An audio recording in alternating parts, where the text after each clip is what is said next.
بسم اللہ الرحمن الرحیم۔ محترم سامعین، السلام علیکم ورحمۃ اللہ وبرکاتہ۔ الحمد للہ کفا وسلام علی سید الانبیاء محمد المصطفیٰ والسلام علی اصحابہ کالنجوم الہدیٰ۔ قال اللہ تعالی فی القرآن المجید ان الذین آمنوا وعملوا الصالحات سیجعل لهم الرحمن ودا۔ صدق اللہ العظیم۔ حضرات، آج 15 رمضان المبارک آپ حضرات کے سامنے آنے کا مقصد یہ ہے کہ آپ جانتے ہی ہیں مگر پھر بھی گوش گزار کرنا چاہوں گا۔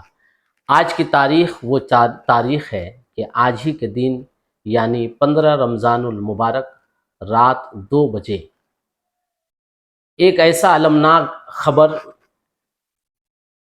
اہل سنت والجماعت کے درمیان گونجی جسے سننے کے بعد اہل تصوف، اہل خانقاہ کے لیے صف ماتم بچھ گئی۔ یعنی کہ 1424 ہجری 15 رمضان المبارک رات کے وقت اشرف المشائخ، پیر طریقت، گل گلزار اشرفیت، جانشین حضور مخدوم اشرف جہانگیر سمنانی، حضرت علامہ مولانا سید شاہ انوار اشرف المعروف مثنی میاں علیہ الرحمہ والرضوان اس دنیا سے ہمیشہ کے لیے چلے گئے۔ یہ خبر جیسے عالم اسلام میں پھیلی، لوگ افسوس کرنے لگے۔ جو آپ سے ملے تھے وہ کہنے لگے میں شفقتوں سے محروم ہو گیا، جو آپ کے قریب تھے وہ کہنے لگے کہ میں محبتوں سے محروم ہو گیا، جو آپ کو دور سے جانتے تھے وہ کہنے لگے کہ میں حضرت کی زیارت نہیں کر پایا۔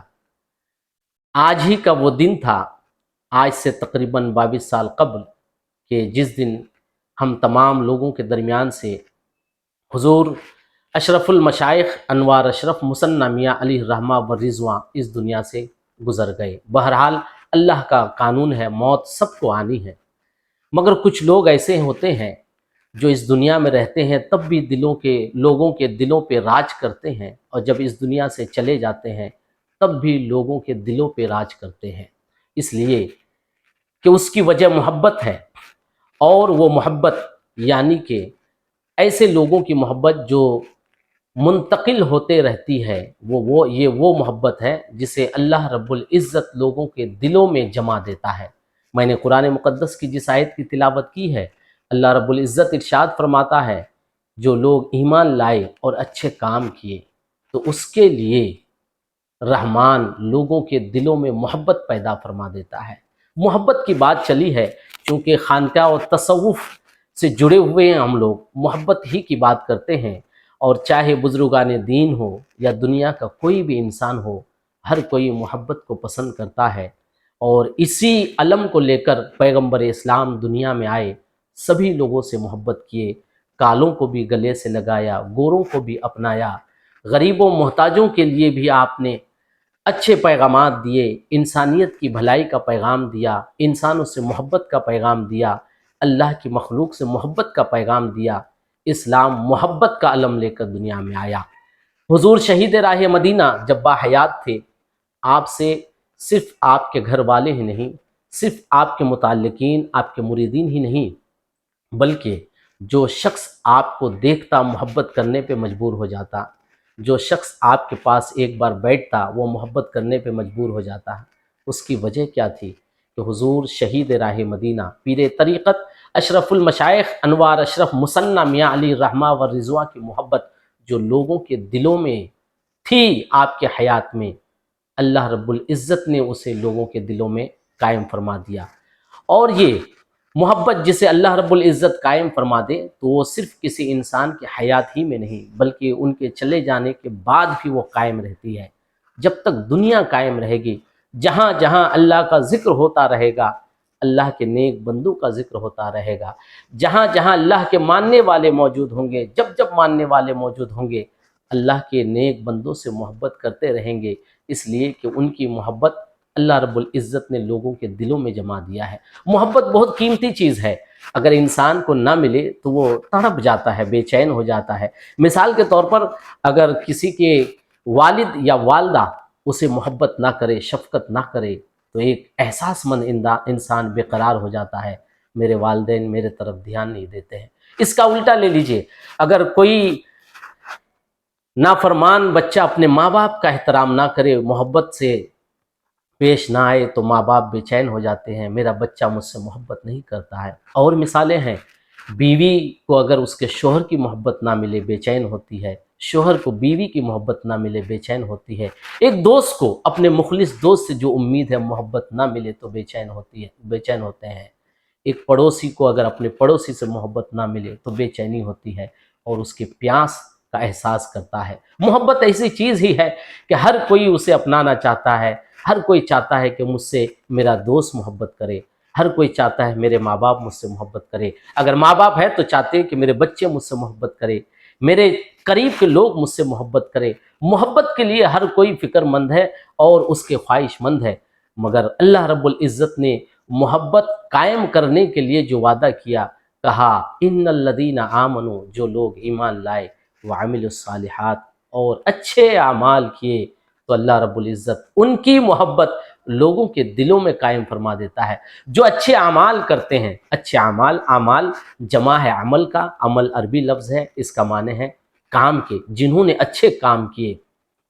آج ہمیں بھی چاہیے کہ اگر ہم محبوب ہونا چاہتے ہیں، چاہے وہ کسی شخص کی نظر میں ہو، چاہے پیارے مصطفیٰ کی نظر میں ہو، چاہے اپنے خالق معبود کی نظر میں ہو، اگر محبوب ہونا چاہتے ہوں تو اچھے اعمال کرے۔ اچھے اعمال میں کیا ہے؟ حج ہے، زکوٰۃ ہے، نماز ہے، یہ تو ہی ہے عبادات۔ اس کے علاوہ اچھے اعمال ہے جو اسلامیات ہے، جو اخلاقیات اسلام ہے، اسے اپنانا چاہیے۔ مثال کے طور پر اگر اللہ نے آپ کو دولت دیا ہے تو اپنی دولت سے غریبوں کی مدد کیجیے، اچھا عمل ہے۔ اگر اللہ نے آپ کو طاقتور بنایا ہے تو محتاجوں، کمزوروں، حاجت مندوں کی مدد کیجیے، یہ اچھے اعمال ہے، اچھے کام ہے۔ بہت سے اچھے کام ہے، اور جب آپ اچھے کام کرنے لگیں گے تو اللہ رب العزت کا وعدہ ہے کہ آپ کے لیے محبت اللہ تعالیٰ دنیا والوں کے دلوں میں قائم فرما دے گا۔ یہی وجہ ہے کہ حضرت مخدوم اشرف جہانگیر سمنانی کی ذات اٹھا کر دیکھ لیجئے، آپ پوری زندگی اچھے کام کیے، اللہ کے بندوں کی خدمت کیے، اللہ کے بندوں کی اصلاح کیے، اللہ کے بندوں کو اللہ کی جانب لے آئے۔ حضرت نظام الدین اولیاء کی زندگی اٹھا کے دیکھیے، آپ کے اپنے ہی نہیں غیر بھی آ کر آپ سے استفادہ کیا کرتے تھے، کتنے آپ کے دست مبارک پر اسلام قبول کیے۔ اور آگے چلے جائیں تو حضور غوث اعظم رضی اللہ تعالیٰ عنہ کی ذات اٹھا کر دیکھے کہ آپ کی بارگاہ میں ہر انسان فیض یاب ہوتا تھا، آپ نے اچھے کام کیے۔ دیگر اولیاء کرام کی زندگی اٹھا کے دیکھیے، انہوں نے اچھے کام کیے تو اللہ نے اپنا وعدہ پورا کیا، ان کی محبت دنیا کے لوگوں کے دلوں میں بسی ہوئی ہے۔ اور اسی نقش قدم پہ چلتے ہوئے غوث اعظم کا وہ بیٹا، حضرت مولائے کائنات کا وہ شہزادہ، خاتون جنت کا دلارا، حضور مخدوم اشرف جہانگیر سمنانی کا جانشین، حضور اشرف المشائخ پیر طریقت رہبر شریعت حضرت علامہ سید شاہ انوار اشرف المعروف مثنیٰ میاں علی رحمہ والرضوان جب تک باحیات رہے، نماز، روزے، حج، زکوٰۃ، عبادات کے ساتھ ساتھ آپ نے اچھے کام اتنے کیے کہ جب آپ باحیات تھے تب بھی لوگ آپ سے ٹوٹ کر محبت کرتے تھے، اور آج تقریباً آپ کو اس دنیا سے گزرے ہوئے 22 سال ہو گئے، آج بھی لوگ آپ سے محبت کیا کرتے ہیں۔ آج ہی کی رات یعنی کہ بعد نماز تراویح 16 مارچ 2025 سنی مسجد بلال میں گزشتہ سال کی روایات کے مطابق عرس شہید راہ مدینہ منعقد ہو رہا ہے۔ اللہ سمجھ ذرائع ابلاغ کا زمانہ ہے، جنہیں بھی یہ خبر ملتی ہے وہ جوگ در جوگ سنی مسجد بلال کی طرف بڑھے آتے ہیں اپنے دوستوں کے ساتھ۔ وہ روحانیت کا منظر رہتا ہے، ایسا لگتا ہے کہ چراغ جلا ہے شہید راہ مدینہ کی محبت کا اور پروانے ٹوٹ پڑ رہے ہیں، ایسا جم غفیر رہتا ہے۔ اس کی وجہ کیا ہے؟ کہ آپ نے اچھے کام کیے، خدمت خلق کیا، خدمت خلق دینی طریقے سے بھی آپ نے کیا، انسانیت کے طور پر بھی آپ نے کیا۔ اللہ الصمد خدمت خلق، اللہ کے بندوں کو راہ راست پر لانے کے لیے آپ کی سوچ، آپ کی فکر کا کیا کہنا۔ آپ نے ایک عالم نہیں بنایا، ایک کو حافظ نہیں بنایا، کسی چند لوگوں کو حافظ یا مولوی بننے میں مدد نہیں کیا، بلکہ آپ نے خدمت خلق کے لیے، لوگوں کی اصلاح کرنے کے لیے دینی ادارے قائم کیے۔ تقریباً 12 سے زیادہ اپنے دینی ادارے قائم کیے، جہاں سے سینکڑوں علماء، حفاظ، قراء فارغ التحصیل ہو کر خدمت دین انجام دے رہے ہیں، خدمت خلق انجام دے رہے ہیں۔ حضور شہید راہ مدینہ، چونکہ آپ آستان حضور مخدوم اشرف جہانگیر سمنانی کے صاحب سجادہ اور سجادہ نشین تھے، آپ اپنے والد کے خلیفہ و جانشین تھے، تقریباً 37 سال آپ جانشین رہے، منصب خلافت و طریقت پر فائز رہے۔ ایک دینی ذمہ داری کے ساتھ ساتھ آپ کی زندگی کا ایک لمحہ اور ایک پہلو اٹھا کر دیکھیں گے تو آپ دنیاوی زندگی میں بھی مثال نظر آتے ہیں۔ حضور شہید راہ مدینہ جسے دیکھیں تو واقعی دیکھنے والا کہہ دے کہ یہ تو اللہ کا نیک بندہ نظر آتا ہے۔ آپ کی خوبصورتی ہی نہیں، آپ کے اخلاق، آپ کے عادات، آپ کا قد و قامت، واقعی آپ کا چہرہ دیکھ کے ہی کہنے والا کہہ اٹھتا کہ یہ تو چہرے سے پتہ چلتا ہے آل رسول ہے، اور جنتی پھول جسے رسول اللہ نے کہا ہے ان کے شہزادے ہیں۔ آپ کو دیکھنے کے بعد آدمی اپنی نظر کو دوسری طرف موڑ نہیں سکتا تھا۔ اللہ نے وہ خوبصورتی دیا ہے اس لیے کہ آپ غوث اعظم کے شہزادے ہیں۔ حضور شہید راہ مدینہ اپنا وہ منصب جو طریقت اور شریعت کہا اسے تو بخوبی نبھائے، لاکھوں آپ کے مریدین ہیں، کئی لوگوں کو آپ نے راہ راست پہ لایا، کئی بھٹکے ہوئے اللہ کے بندوں کو آپ نے صراط مستقیم پہ چلنے کے لیے آمادہ کیا، کئی ایسے لوگ ہیں جو آپ کی بارگاہ میں بیٹھ کر اپنے ایمان کے چراغ کو سلگاتے رہے، کئی ایسے لوگ ہیں جو چوری اور نشے وغیرہ کی طرف مائل ہو چکے تھے، مگر اس مرد کلندر کے چہرے میں اللہ نے وہ تاثیر دیا تھا، اللہ نے وہ تاثیر دیا ہے کہ اگر وقت کا چور آپ کو دیکھتا تو شرمندہ ہو جاتا، اور اگر راز کھلتا تو پھر آپ کے دستے اقدس پر توبہ کرتا ہوا نظر آتا۔ اس کی کئی مثالیں ہیں۔ یہ آپ کی دینی زندگی ہے، یہ آپ کی دینی مصروفیات ہے۔ اللہ الصمد، اسی طرح اگر آپ کی بارگاہ میں کوئی کسی طرح کی تکلیف لے کر آتا، آپ قرآن حدیث کی آیات پڑھ کر اس کی تکلیف بھی دور کرتے تھے۔ اللہ الصمد، آج ٹھگنے کا زمانہ ہے، کتنے سالوں سے چل رہا ہے کہ اگر کسی نے کچھ پڑھ کے پھونک دیا، شفا یاب ہو گیا تو آدمی فائدہ اٹھاتا ہے، مگر حضور شہید راہ مدینہ کی بارگاہ میں اگر آدمی دعا لینے آتا تو دعاؤں سے اپنا دامن بھر کر لوٹتا تھا۔ اگر غربت، پریشانی یا دنیا کی کوئی اور تکلیف لے کر حاضر ہوتا، شہید راہ مدینہ کی وہ بارگاہ ہے کہ وہ اپنا اس طریقے سے بھی دامن بھر کر لوٹتا ہوا نظر آتا۔ یہ تو آپ کے دینی مراحل تھے، دینی مصروفیات تھی، اسلامی مصروفیات تھی کہ آپ نماز بھی ادا کر رہے ہیں، اللہ کے بندوں کو نماز کے لیے تلقین بھی کر رہے ہیں، آپ منصب طریقت کو بھی انجام دے رہے ہیں بخوبی، اور ساتھ ہی ساتھ منصب قیادت میں بھی آپ ایک روشن ستارے نظر آتے ہیں۔ اللہ الصمد، حضور شہید راہ مدینہ دینی تعلیم کے ساتھ ساتھ دینی تربیت یافتہ تھے۔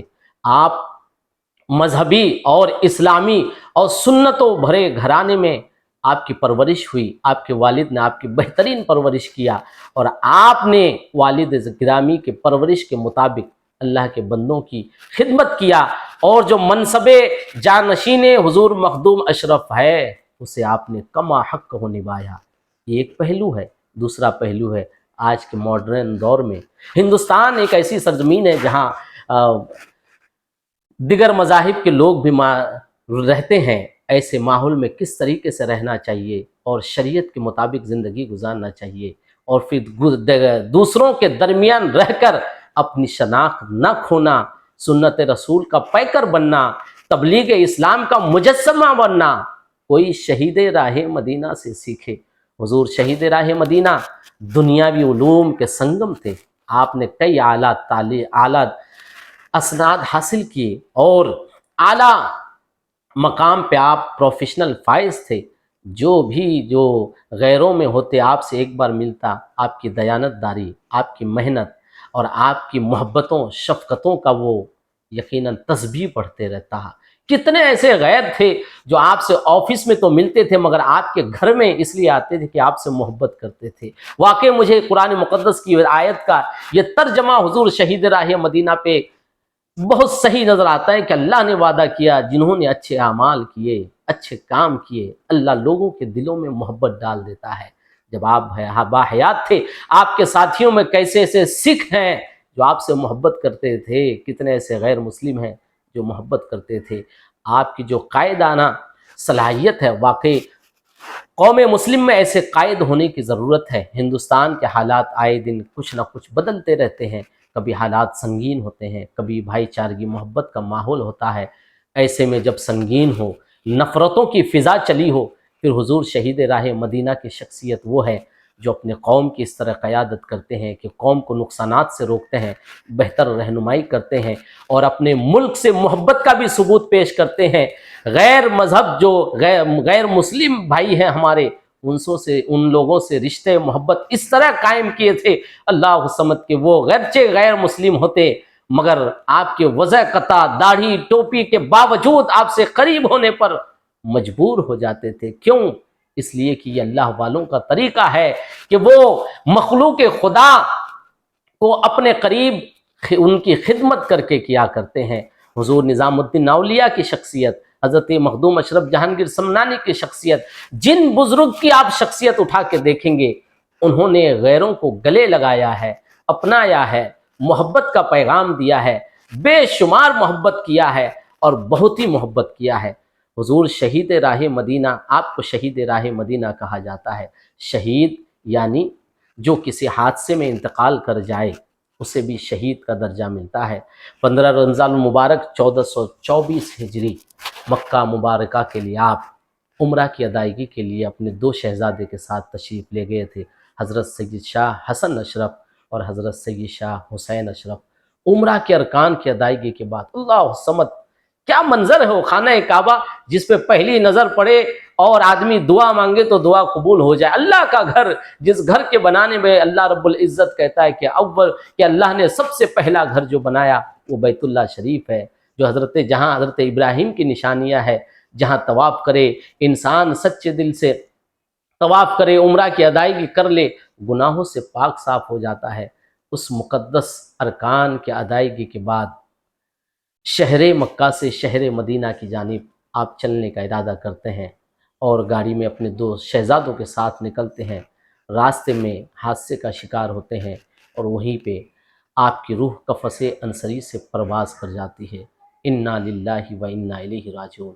یہ ایک ماجرا ہے کہ آپ کے جو شہزادے ہیں حضور حضرت سید شاہ حسن اشرف فرماتے ہیں کہ ہم لوگوں کو چوٹ آئی مگر ہم اس دنیا سے نہیں گئے۔ والد گرامی کے انتقال کا یہ بہانہ تھا کہ آپ کو چوٹ بھی نہیں آئی اور کچھ ہی دیر میں آپ کی روح آپ کے جسم سے چلی گئی۔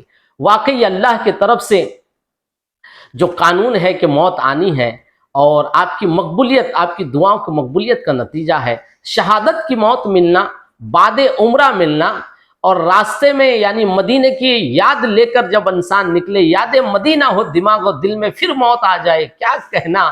کسی نے کہا ہے کہ کون کہتا ہے کہ لفظوں کا خزینہ لکھ دو، کون کہتا ہے کہ لفظوں کا خزینہ لکھ دو، دل کی دنیا میں فقط مدینہ لکھ دو۔ اور میں کہتا ہوں کہ گر موت آئے شہید راہ مدینہ جیسی، موت آئے گر شہید راہ مدینہ جیسی، ایسی موت کو تاریخ میں جینا لکھ دو۔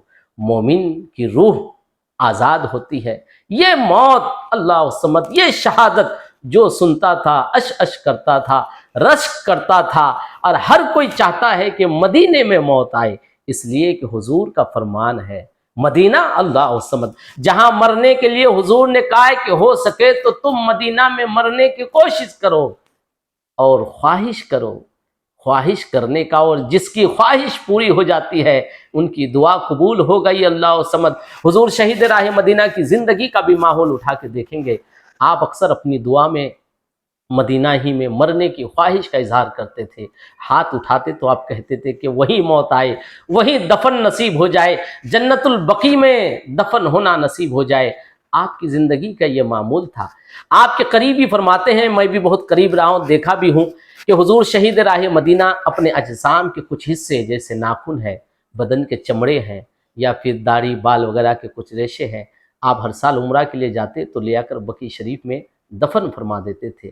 آپ سے وجہ اور محبتوں سے پوچھا گیا کہ کیا وجہ، تو آپ نے فرمایا میرے نبی کا فرمان ہے تم سے ہو سکے تو مدینہ میں مرو، وہاں کی خواہش کرو، میں یہ جز لے جا کر وہاں دفن کرتا ہوں، اگر اللہ نے چاہا تو کل بھی وہاں دفن ہو جائے گا۔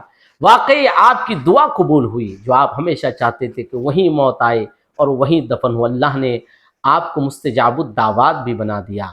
آپ جس کے لیے دعا فرماتے دعا قبول ہوتی تھی، آپ کی حاجت مندوں کی حاجتیں پوری ہوتی تھی، ضرورت مندوں کی ضرورتیں پوری ہوتی تھی، اور آپ جس کی پریشانی دور ہونے کے لیے دعا فرماتے تھے اس کی دعا پریشانی بھی دور ہو جایا کرتی تھی۔ اور مستجاب الدعوات ہونے کی یہ مثال ہے، اظہر من الشمس ہے، سورج کے جیسے صاف ہے کہ آپ ہمیشہ اپنی دعا میں مدینے میں مرنے کی دعا مانگا کرتے تھے، خواہش رکھا کرتے تھے، اللہ سے دعا کیا کرتے تھے۔ اللہ نے دعا قبول کیا، آپ مدینہ میں انتقال بھی فرمائے اور جنت البقیع شریف میں آپ کی تدفین ہوئی۔ کون جنت البقیع شریف؟ اللہ الصمد۔ یہ وہ جنت البقیع شریف ہے جس میں صحابہ کرام مدفون ہے، نبی کے گھر والے مدفون ہیں۔ یہ وہ جنت البقیع ہے جس کے بارے میں حضرت ماں عائشہ صدیقہ رضی اللہ تعالیٰ عنہا فرماتی ہے کہ جب میری شب کی باری ہوتی تھی میں دیکھتی تھی کہ میرے آقا رات کے وقت اٹھ کر جنت البقیع شریف چلے جاتے۔ اللہ سمجھ، جس بقیع میں حضور رات کو آرام کرنا چھوڑ کر جنت البقیع میں جا کے دستے دعا اٹھاتے تھے، اس بقیع میں مدفون ہونے والے لوگوں کی قسمت کے بارے میں کیا کہنا۔ اور مدینہ وہ شہر مدینہ کی فضیلت، کیا فضیلت ہے کہ اگر نبی کریم صلی اللہ تعالیٰ علیہ وسلم کچھ سال، کچھ دن، کچھ ایام مکہ میں رہے ہوں تو آپ کی موجودگی کے وجہ سے اس شہر کی یہ حرمت ہو جائے، یہ عزت، یہ مقام ہو جائے کہ اللہ رب العزت قرآن میں فرمائے لا اقسم بہذا البلد، اس شہر کی قسم کھائے خدائے دو جہاں جس میں میرے نبی تشریف فرما ہو۔ پھر اس شہر مدینہ کے بارے میں کیا کہنا جہاں حضور باحیات بھی رہے ہوں اور ہمیشہ ہمیشہ کے لیے وہیں رہے ہوں۔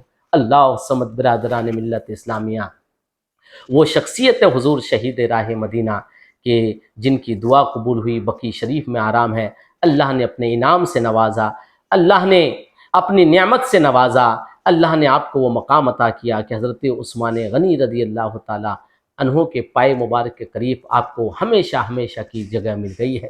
شہر مدینہ، اللہ الصمد، وہ شہر مدینہ جہاں کی خاک شفا ہے کہ اگر انسان خاک بطور شفا استعمال کرے تو اسے شفا مل جائے، اسی خاک میں حضور شہید راہ مدینہ دفن ہے۔ جہاں کی خاک شفا دے دے انسان کو، اگر ہمیں مل جائے وہاں کی خاک آنکھوں میں لگا لے تو آنکھ کو شفا مل جائے، اگر کھا لے تو بیماریوں سے شفا مل جائے، جس خاک کا ایک حصہ اگر ہمیں مل جائے تو ہمارے لیے باعث برکت ہی نہیں، باعث فخر ہی نہیں، ہمارے لیے یہ بات ہے کہ بہت بڑی نعمت ہے۔ مگر اسی خاک میں حضور شہید راہ مدینہ جا کر ملے ہوئے ہیں، وہی دفن ہوئے ہیں، آپ کی قسمت کا کیا کہنا، آپ کے مرتبے کا کیا کہنا۔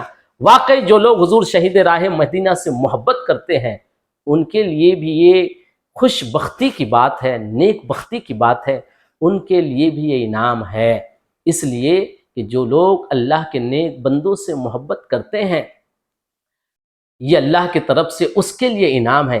نہیں تو انسان کا یہ دل ہے، اس میں کیسی کیسی چیزوں کی محبت بسی ہوئی ہے، کوئی کس سے محبت کرتا ہے، کوئی کس سے، کوئی دھن سے، کوئی دولت سے، کوئی زندگی سے، کوئی عیش سے، کوئی آرام سے، کوئی حسن سے، کس کس چیز سے انسان محبت کرتا ہے۔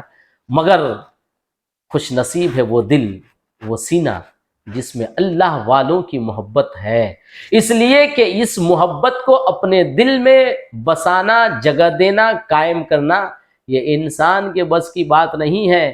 جس کے دل میں اللہ کے کسی نیک بندے کی محبت ہے، یہ محبت انہوں نے خود نہیں اپنے دل میں بسائی ہے بلکہ اللہ رب العزت نے پیدا فرما دیا ہے۔ اس لیے کہ اللہ قرآن میں فرماتا ہے ان الذین آمنوا وعملوا الصالحات سیجعل لهم الرحمن ودا، جو لوگ ایمان لائے، اچھے اعمال کیے، ان کی محبت اللہ تعالیٰ لوگوں کے دلوں میں ڈال دیتا ہے۔ آج ہمارے دل میں جو حضور شہید راہ مدینہ کی محبت ہے یہ اللہ نے عطا کیا ہے، مخدوم اشرف جہانگیر سمنانی کی محبت ہے، اللہ نے عطا کیا ہے، حضرت نظام الدین اولیاء کی محبت ہے، اللہ نے عطا کیا ہے، حضور غوث اعظم کی محبت ہے، اللہ نے عطا کیا ہے، تابعین محدثین کی محبت ہے، اللہ نے عطا کیا ہے، حسنین کریمین کی محبت ہے، اللہ نے عطا کیا ہے۔ یہ اللہ کا احسان ہے کہ ہمارے دل میں دنیا کے غلط لوگوں کی محبت نہیں اللہ کے نیک بندوں کی محبت بسی ہوئی ہے. اس محبت کو سلگاتے رہا جائے، اس محبت کو آباد کرتے رہا جائے. اور محبت آباد کیسے ہوگی؟ محبت کا رشتہ کیسے قائم رہتا ہے؟ آنے جانے سے قائم رہتا ہے، ملنے جلنے سے قائم رہتا ہے. آپ اپنے کسی دوست کے پاس برسوں نہیں جائیں گے، رشتے میں کھٹاس آ جائے گا. میاں آتے نہیں ہو، اور اگر 20-50 سال نہیں گئے تو شاید بھلا بھی دیں کون ہے. یعنی کہ آپ اپنے چچا کے پاس اگر 8 سال کی عمر میں گئے ہوں اور پھر چلے جائیں 40 سال میں تو بھلا دیں گے. رشتہ قائم رہتا ہے آنے جانے سے، ملنے جلنے سے، یاد کرنے سے. لہٰذا اہل سنت والجماعت کے ماننے والوں، بزرگوں سے ان کے حیات میں بھی ملتے رہا کرو، آتے جاتے رہا کرو، رشتہ محبت کو قائم کرتے رہا کرو. اور جب وہ اس دنیا سے گزر جائیں تو ان کے قبر میں، ان کے مزار میں بھی آتے جاتے رہا کرو. ان کے اعراض کے موقع سے ان سے والہانہ محبت کا اظہار کرتے رہا کرو. یہی وجہ ہے چاہے حضور عرس غوث اعظم ہو، عرس خواجہ غریب نواز ہو، عرس مخدوم اشرف جہانگیر ہو، عرس مخدوم علی فقی مائمی ہو، عرس حضرت خواجہ نظام الدین اولیاء ہو، جن کا بھی عرس ہوتا ہے اس عرس کے موقع سے ان کی یاد میں ان کے عشاق، ان سے محبت کرنے والے اپنی محبت کے چراغ کو اس دن پھر مزید روشن کرتے ہیں. حضور شہید راہ مدینہ اس دنیا سے گزرے ہوئے 22 سال ہو گئے. کتنے ایسے لوگ ہیں جو بعد میں آپ کا نام سنے ہیں، مگر یہ اللہ کی طرف سے انعام ہے کہ آپ کی محبت لوگوں کے دلوں میں ہے. لوگ عرس شہید راہ مدینہ کے موقع سے ہندوستان کے کونے کونے سے جوک در جوک چلے آتے ہیں اور خوش نصیبی سمجھتے ہیں، ذکر کرتے ہیں کہ عرس شہید راہ مدینہ میں ہم نے شرکت کی ہے. ممبئی شہر جو عروس البلاد ہے، جو اونچی اونچی عمارتوں میں ہے، اس شہر کا چھوٹا سوناپور علاقہ جہاں سنی مسجد بلال ہے، حضور شہید راہ مدینہ کا قائم کردہ ادارہ جامعہ قادریہ اشرفیہ ہے. اس پورے علاقے میں ایسی روشنی پھیلتی ہے، واقعی اس روشنی کو دیکھنے کے بعد کہنا پڑتا ہے کہ یہ روشنی جو آج یہاں ہے یہ بجلی کی وجہ سے نہیں، یہ اللہ کے طرف سے آج روشنی اتاری گئی ہے اپنے نیک بندے کے عرس کے موقع سے. اور آپ کے عرس کے موقع سے چاہے مولوی ہو، چاہے عالم ہو، مفتی ہو، حافظ ہو، قاری ہو، آپ کا مرید ہو، آپ کا چاہنے والا ہو، جاننے والا ہو، آپ کے شہزادوں کے دوست احباب ہو، یہی لوگ ہی نہیں بلکہ وہ لوگ بھی آتے ہیں جو حضور شہید راہ مدینہ کو کبھی دیکھے نہیں، مگر آپ کا ذکر سن کر اپنی محبتوں کے چراغ کو سلگاتے ہیں اور لطف اندوز ہوتے ہیں.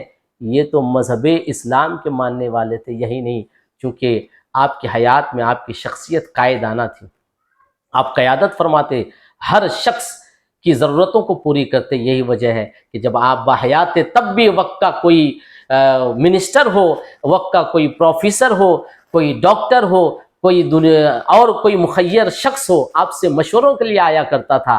آپ کے وصال کے بعد بھی یہ سلسلہ جاری ہے.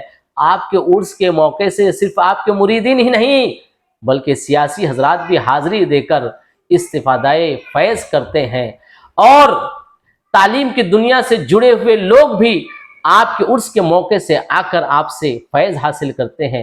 جو محکمات سے جڑے ہیں، اعلیٰ عہدیداران ہیں، پولیس محکمہ ہے اور دیگر ذمہ داران قوم و ملت ہے، آپ کے عرس سے موقع سے آ کر آپ سے محبت کا اظہار کیا کرتے ہیں اور استفادہ فیض حاصل کیا کرتے ہیں.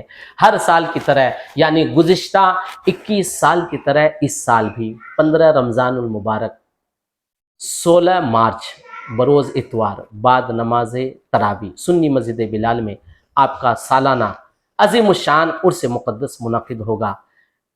افطاری کا بھی اہتمام ہے، پھر تراویح کی نماز کے بعد مختصر 2-2.5 گھنٹے کا پروگرام ہے. ٹھیک 2 بجے کل خوانی ہے. آپ کے جانشین حضور معین ملت، پیر طریقت، گل گلزار اشرفیت، محافظ ناموس رسالت حضرت علامہ مولانا سید شاہ معین الدین اشرف الاشرفی الجیلانی صاحب سجادہ آستانہ عالیہ درگاہ کی شوچہ مقدسہ اور پریزیڈنٹ آل انڈیا سنی جمعیت العلماء دعا فرمائیں گے، عالم اسلام کے لیے دعا فرمائیں گے. واقعی وہ مجلس دعا کی مقبولیت کا وقت ہے. آپ حضرات سے گزارش ہے اپنے دوست و احباب کے ساتھ کثیر تعداد میں شرکت فرما کر فیض حاصل کریں.